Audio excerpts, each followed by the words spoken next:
जब भक्त की आंखों में अश्रु उतरते हैं और हृदय गीला होकर झुकता है, तब एक जड़ सी दिखने वाली मूर्ति अचानक सजीव हो उठती है। क्या वो पत्थर है जो बोल रहा है, या हमारा प्रेम है जो उसे जगा रहा है? रामकृष्ण परमहंस ने कभी मूर्तियों से प्रार्थना नहीं की। उन्होंने तो अपनी मां से बात की, मानो वह सामने बैठी हो। उनकी पूजा एक अंतर यात्रा थी, जहां मूर्ति माध्यम बनी और परमात्मा का साक्षात्कार हुआ। और आज हम उन्हीं की शिक्षाओं से जानेंगे कि मूर्तियां बोलती हैं, पर कैसे? मूर्तियों के माध्यम से परमात्मा को पाया जा सकता है, पर कैसे? श्री रामकृष्ण परमहंस कहते हैं कि मूर्ति एक प्रतीक है, पर श्रद्धा उसे जीवंत बना देती है।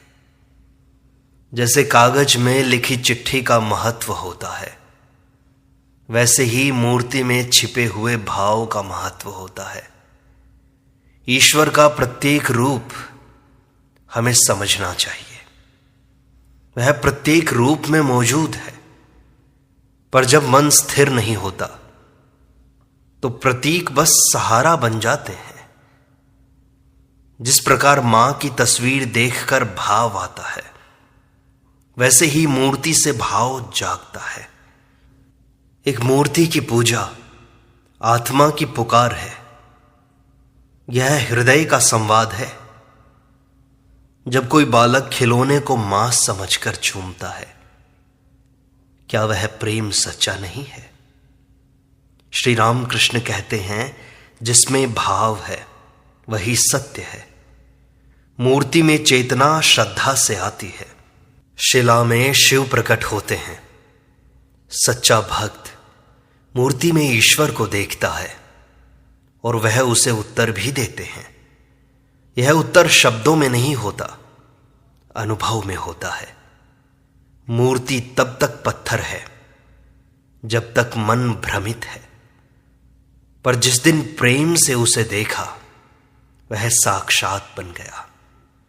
श्रद्धा ही उस रहस्य की चाबी है जो पत्थर में परमात्मा को जागृत करती है।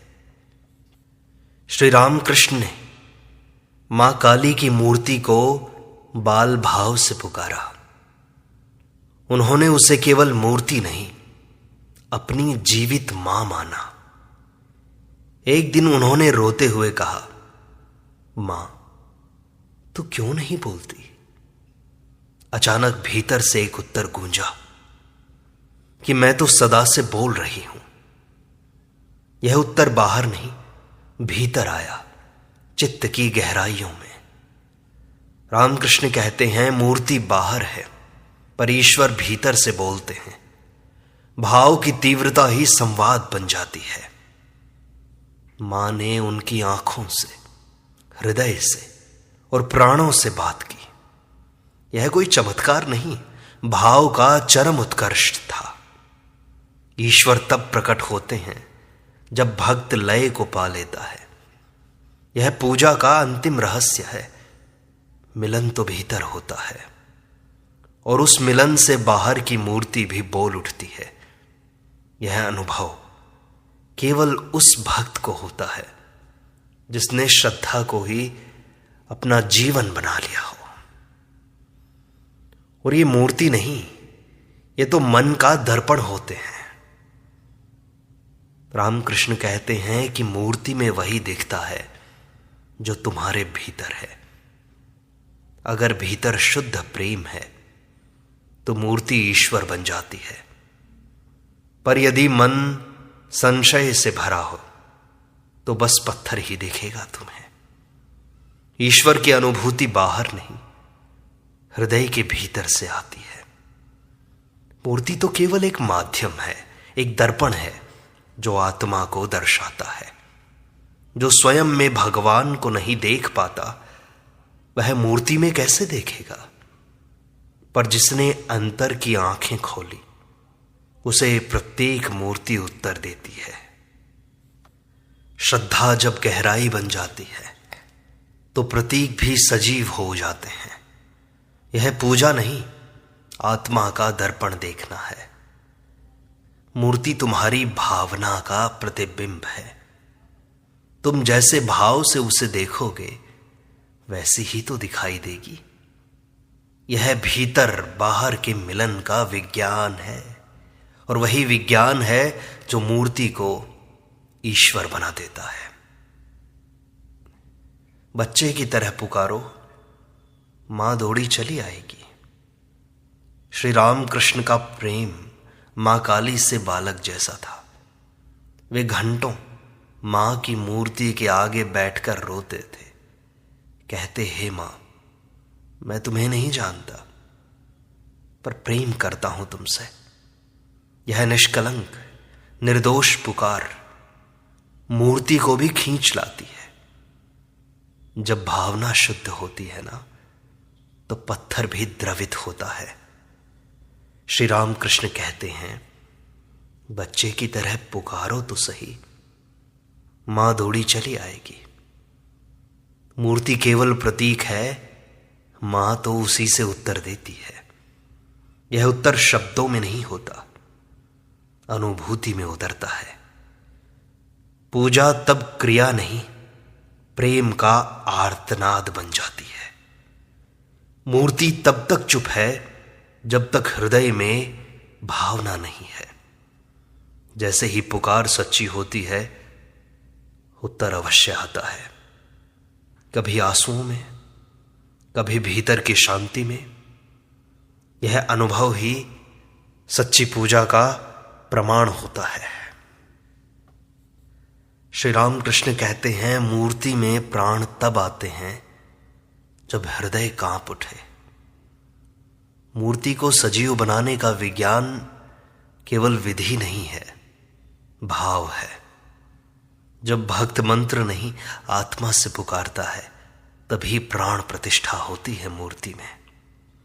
शास्त्रों की विधियां केवल दिशा होती हैं, पर प्राण भावना से आते हैं। जिस दिन किसी ने मूर्ति को देखकर भीतर कंपन महसूस किया, उस दिन वह शिला नहीं रही, वह तो साक्षात ईश्वर बन गई। जिसे तुम पूजते हो वह तुम्हारे भीतर जाग उठता है। पूजा बाहर से प्रारंभ होती है, पर अंततः भीतर उतरती है। प्राण प्रतिष्ठा कोई चमत्कार नहीं, ये तो आत्मा की ऊर्जा है। जब मन एकाग्र हो, प्रेम गहरा हो और श्रद्धा जीवित हो, तो मूर्ति में चैतन्य प्रकट होता है। मूर्ति तब चुप नहीं रहती, वो संवाद करती है। यह संवाद ही प्राण प्रतिष्ठा की सच्ची उपलब्धि है। और जहां भाव है वहीं तो है भगवान। ईश्वर मंदिर की मूर्ति में उतनी ही है जितनी तुम्हारे भाव में है। भाव ही वो शक्ति है जो निर्जीव को सजीव बनाती है। यदि मन निष्कलंक हो और भावना निष्कलुष हो, तो मूर्ति नहीं, साक्षात ईश्वर तुम्हारे सामने होते हैं। जहां भाव है वहीं भगवान है। यह भाव पूजा को आत्मा की भाषा बना देता है। बिना भाव के पूजा केवल एक शुष्क क्रिया है, पर जहां भाव जलता है वहां ईश्वर का प्रकाश प्रकट होता है। मूर्ति फिर केवल प्रतीक नहीं, शक्ति का केंद्र बन जाती है। शुद्ध प्रेम ही वह जादू है जो ईश्वर को खींच लाता है। यही श्री राम कृष्ण का अनुभव था, मूर्ति से मिलन का, और यही उनके जीवन का सबसे बड़ा सत्य था। और अंतर्यामी भगवान मूर्ति से झांकते हैं। श्री राम कृष्ण ने कहा, ईश्वर सबके भीतर है और मूर्ति से वे झांकते हैं बस। मूर्ति हमारे मन की एकाग्रता का केंद्र बनती है। जब मन बिखरा होता है ना, तब ईश्वर भी अनुभव से दूर होते हैं।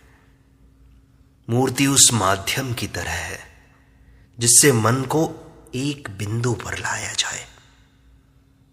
जब ध्यान गहरा होता है तब प्रतीक के भीतर परमात्मा प्रकट हो जाते हैं। श्री रामकृष्ण कहते कि मूर्ति वह खिड़की है जिससे अंतर्यामी झांकते हैं। यदि दृष्टि शुद्ध हो तो उस खिड़की से झलक आती है। यह दृष्टि भावना से आती है, आंखों से नहीं। मूर्ति तब साधन नहीं, स्वयं लक्ष्य हो जाती है। वह ईश्वर की मुस्कान बन जाती है और भक्त उसे देखकर आनंद से भर उठता है। यह वही आनंद है जिसे राम कृष्ण प्रत्येक दिन जीते थे और अपने जीवन में हमें दिखाते थे। श्री राम कृष्ण कहते कि मूर्ति तुम्हारे स्पर्श की प्रतीक्षा में है। जब तुम उसे प्रेम से छूते हो तो ईश्वर तुम्हें भीतर से छूते हैं। यह केवल हाथों से नहीं, हृदय से छूने की क्रिया है। मूर्ति पूजा का रहस्य इसी अंतः स्पर्श में छिपा हुआ है। प्रत्येक फूल, प्रत्येक दीप, प्रत्येक जल अर्पण आत्मा की भाषा है। यह माध्यम है उस ईश्वर से संवाद का जो अदृश्य है। श्री राम कृष्ण मां काली की मूर्ति को सचमुच मां मानते थे। कोई ढोंग नहीं था, कोई पाखंड नहीं था। जब तुम सजीव मानोगे तभी वह सजीव अनुभव होगी। मूर्ति को अंधविश्वास मत कहो, उसे आत्मविश्वास से देखो तो सही। उसमें तुम्हारा ईश्वर छिपा है, प्रतीक्षा करता हुआ, तुम्हारी राह देखता हुआ। तुम पुकार उठाओ तो सही, भीतर के भाव जगाओ तो सही। वो देख रहा है तुम्हारी राह, कर रहा है तुम्हारी प्रतीक्षा। जब श्रद्धा से उसे छूते हो तो ईश्वर स्पंदन करता है। मूर्ति अब वस्तु नहीं, मिट्टी नहीं, साक्षात अनुभव बन जाती है। और यही है पूजा की सबसे बड़ी सफलता। और बिना भावना के पूजा अधूरी है। श्री रामकृष्ण कहते हैं, पूजा में फूल नहीं, अपने भाव अर्पित करो। अगर फूल हो पर भाव न हो तो तुम्हारी पूजा व्यर्थ है। ईश्वर बाहरी द्रव्य नहीं, भीतर के प्रेम को देखते हैं। मूर्ति को अर्पित किया गया जल भी अमृत बन सकता है यदि उसमें हृदय का प्रेम घुला हो तो वह आवश्यक है। शब्द नहीं, भाव महत्वपूर्ण है। श्री रामकृष्ण की साधना भावना की पराकाष्ठा थी। वे मूर्ति के सामने घंटों भाव विभोर रहते थे। कभी रोते, कभी हंसते, कभी नृत्य करते। मूर्ति के साथ उनका प्रेम पूर्ण और जीवंत था। शुद्ध भावना ही पूजा का प्राण है। जिसमें यह नहीं उसमें ईश्वर की गंध भी नहीं होती। भाव ही है जो मूर्ति को बोलने योग्य बनाता है। एक बार श्री रामकृष्ण मां काली से बोले, मैं मंत्र नहीं जानता मां, मैं विधि भी नहीं जानता, पर तुमसे जुड़ा हुआ हूं। और मां मूर्ति से बोल पड़ी कि बेटा प्रेम ही सबसे बड़ा मंत्र है। और यह कोई कल्पना नहीं, श्री रामकृष्ण का जीवंत अनुभव था। मूर्ति से उत्तर मिलना उनके लिए सामान्य था।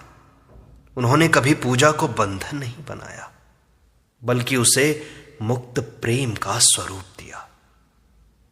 मूर्ति जब प्रेम के सामने आती है तो वह चुप नहीं रहती, वह उत्तर देती है, मार्ग दिखाती है। श्री राम कृष्ण कहते हैं, ईश्वर प्रेम से बाध्य होते हैं और मूर्ति प्रेम की भाषा समझती है। यह वही प्रेम है जिससे पत्थर भी बोल उठता है और पूजा सजीव हो जाती है। और यही मूर्ति तुम्हारी चेतना का प्रवेश द्वार है। श्री रामकृष्ण कहते हैं, मूर्ति केवल स्थूल नहीं, सूक्ष्म का द्वार है। यह एक द्वार है जिससे होकर आत्मा गहराई में प्रवेश करती है ध्यान के समय मूर्ति एकाग्रता को साधती है। जब तुम उसके स्वरूप में डूबते हो तो भीतर की चेतना जागती है। मूर्ति तब मार्ग बनती है, बाधा नहीं। श्री राम कृष्ण स्वयं मां काली के चरणों में अपने अहम को रख देते थे। यह समर्पण ही चेतना का प्रवेश द्वार खोलता है। मूर्ति चेतना की भाषा में उत्तर देती है। वह बाहर नहीं, भीतर खुलती है। जो इसके रहस्य को जान लेता है वह साधारण नहीं रहता। मूर्ति अब प्रतीक नहीं, चेतना का साक्षात्कार बन जाती है, और यह साक्षात्कार मोक्ष का द्वार है। श्री राम कृष्ण की साधना में मूर्ति केवल दर्शन नहीं, संवेदना थी। वे मां काली की मूर्ति से बोलते, हंसते, रोते थे उसके सामने, और यह कोई भ्रम नहीं, उनके अनुभव की पराकाष्ठा थी। वे कहते, तुम मूर्ति को पत्थर मानते हो, इसीलिए वह चुप रहती है। यदि तुम उसे जीवंत मां मान लो, वह बोल उठेगी। हर मंदिर में वह चुप नहीं, प्रतीक्षा में होती है। तुम्हारी श्रद्धा ही उसकी वाणी बनती है। यह विज्ञान भले ही अदृश्य हो, पर झूठा नहीं है। श्री राम कृष्ण स्वयं उस विज्ञान के साक्षात उदाहरण थे।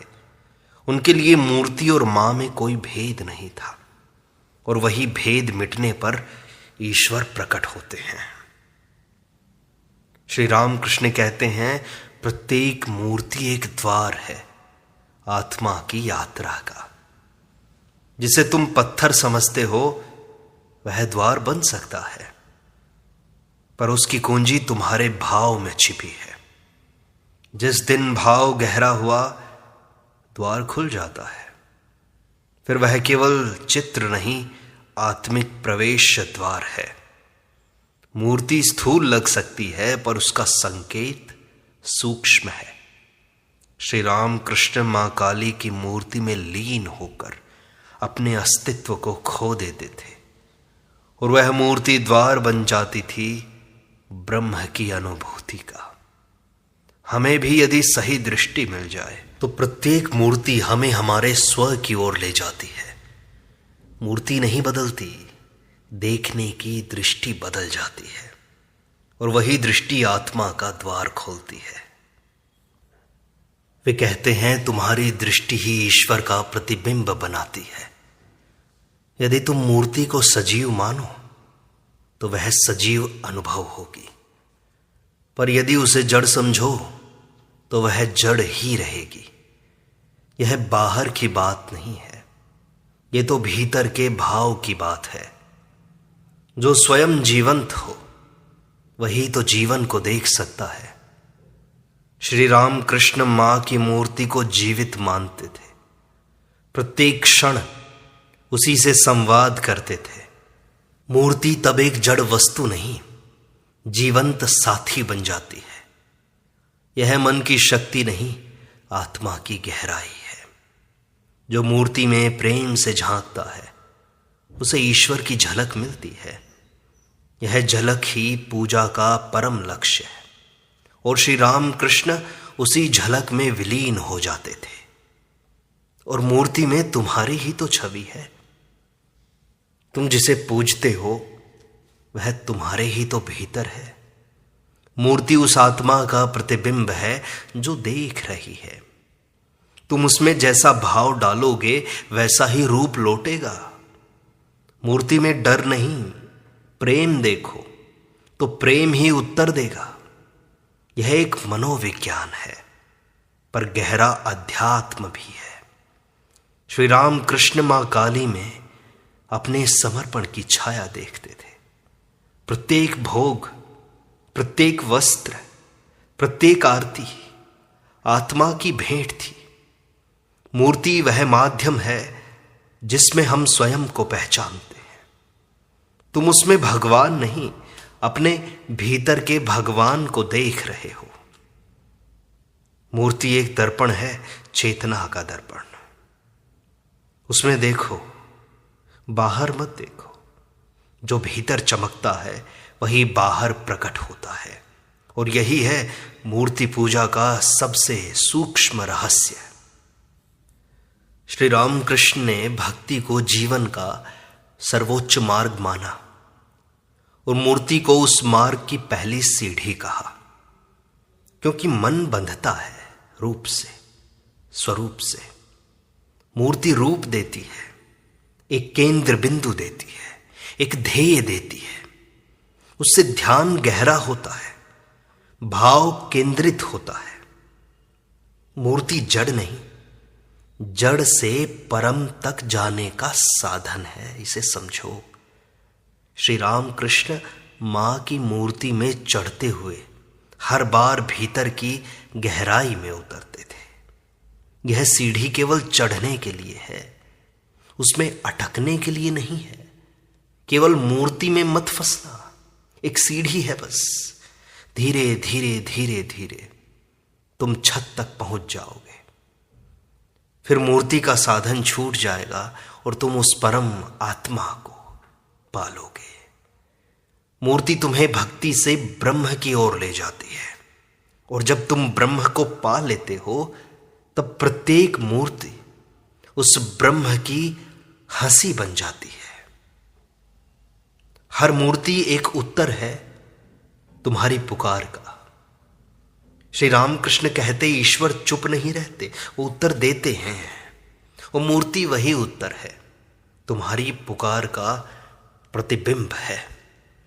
तुम जैसे भाव से पुकारते हो वैसे ही रूप में उत्तर आता है।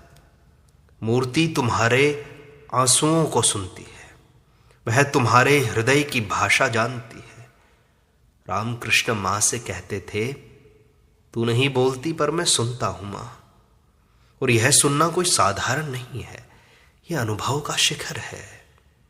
प्रत्येक मूर्ति एक उत्तर बन सकती है यदि पुकार सच्ची हो, और श्री रामकृष्ण का जीवन इसका उदाहरण था। उनकी मूर्ति पूजा सजीव संवाद थी, और हम भी यदि मन से पुकारें तो उत्तर अवश्य मिलता है। और मूर्ति के सामने बोले गए मंत्र तब तक निष्प्रभावी हैं जब तक हृदय का स्पर्श न हो।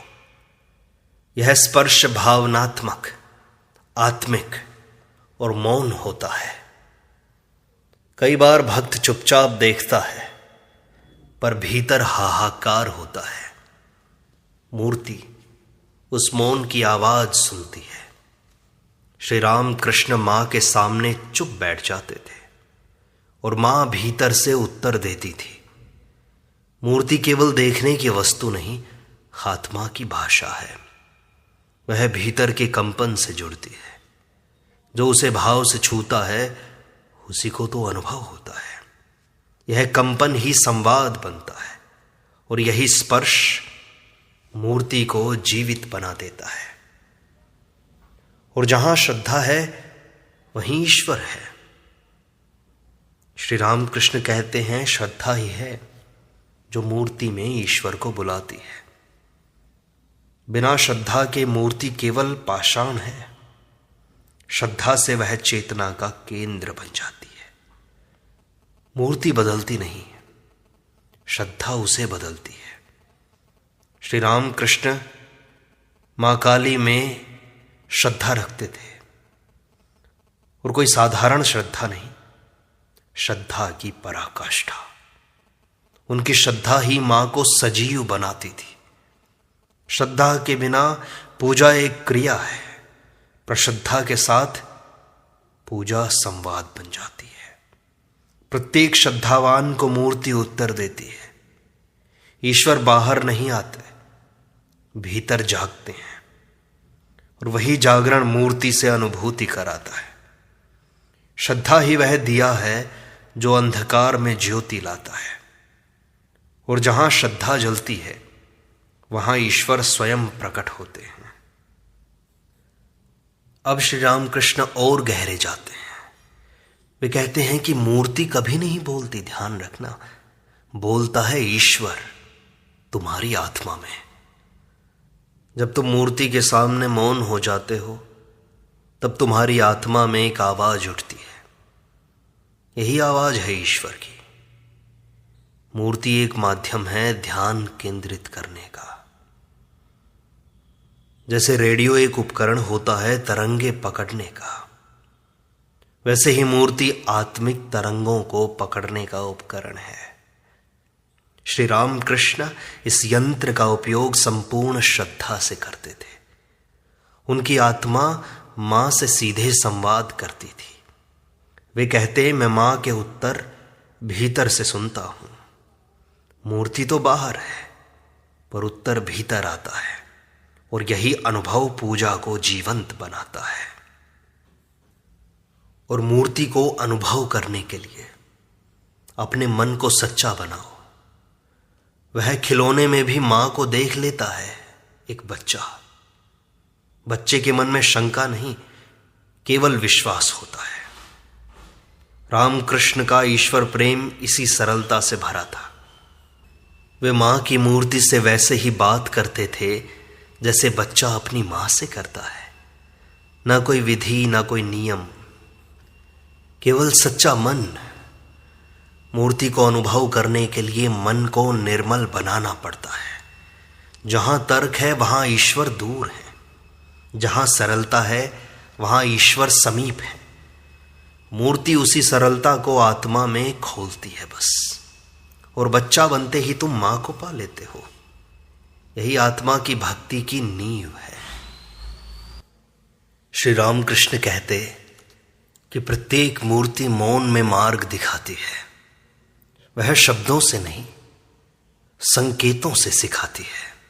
तुम जब मूर्ति के सामने ध्यान करते हो तो कभी भीतर कोई विचार उगता है, कभी कोई उत्तर बिना शब्दों के आता है। श्री रामकृष्ण के अनुभवों में मां की मूर्ति कभी मुस्कान से, कभी दृष्टि से उत्तर देती थी। यह कोई कल्पना नहीं, आंतरिक साक्षात्कार था। मूर्ति एक प्रतीक है जो संकेत देती है। वह तुम्हें सोचने, बदलने और जागने को प्रेरित करती है। यह संकेत ही जीवन को दिशा देते हैं। मूर्ति तब गुरु के समान बन जाती है, जो बिना शब्दों के शिक्षा देती है। और बात केवल इतनी सी है कि जिसे प्रेम करोगे वही मूर्ति से प्रकट होगा। तुम मां को प्रेम से देखोगे तो मां ही प्रकट होगी। तुम्हारे प्रेम की तीव्रता ही दर्शन की तीव्रता बनती है। श्री रामकृष्ण मां काली से इतना प्रेम करते थे कि मां स्वयं उनके लिए प्रकट होती थी। तुम अपने प्रिय को प्रेम करो, वही मूर्ति से प्रकट हो जाएंगे। चाहे तुम किसी के भी भक्त हो, राम, कृष्ण, शिव, सारे प्रभु प्रेम से प्रकट हो जाएंगे। यह प्रेम आत्मा को खोल देता है। प्रेम की ज्वाला में मूर्ति जलने लगती है और उस ज्वाला से ईश्वर प्रकट होते हैं। मूर्ति केवल बहाना है प्रेम के सागर को जगाने का। प्रेम करो तो वह बोलेगी, प्रेम करो तो वह प्रकट होगी। प्रेम मूर्ति को बोलने पर मजबूर कर देता है, और यही है रहस्य मूर्ति के बोलने का।